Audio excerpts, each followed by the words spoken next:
Si est avec une émotion certaine, et une pointe de stress, que Victoria Bedos est venue présenter son premier film en tant que réalisatrice, lors de la 26e édition du Festival international du film de comédie de l'Alpe d'Huez.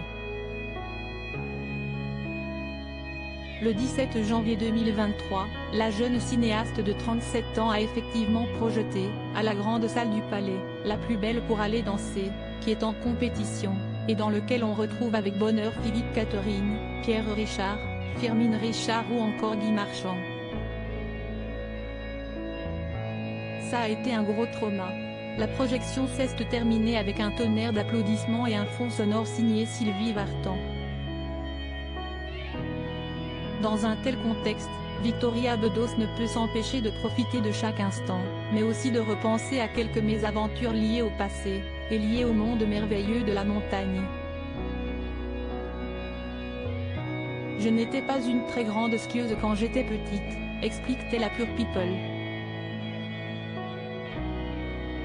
J'étais arrivée en retard et mes parents m'avaient déposée à l'école de ski et on m'avait mis dans un groupe plus fort que moi, ce qui n'était pas très difficile. Et en fait j'avais perdu mon groupe et la neige a commencé à tomber. J'ai perdu totalement tout point de repère.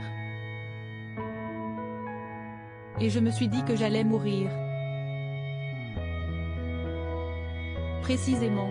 Et là, je me suis retrouvée sur une piste noire que je ne pouvais absolument pas dévaler avec les skis. J'ai enlevé les skis et j'ai tout fait sur le CL.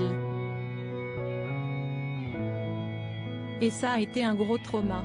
Elle porte tout le film sur ses épaules, la plus belle pour aller danser, dans le film, si est la jeune Brune Moulin, qui captive les téléspectateurs avec ce tout premier rôle dans sa carrière, mais certainement pas le dernier. Elle porte tout le film sur ses épaules, rappelle Victoria Bedos. Pour découvrir cette comédie rafraîchissante, qui joue avec les genres, les âges et les méandres de l'adolescence, rendez-vous au cinéma, en salle obscure, dès le 19 avril 2023. Propos recueillis par Johan Puri. Toute production interdite sans la mention de Pure People. Comme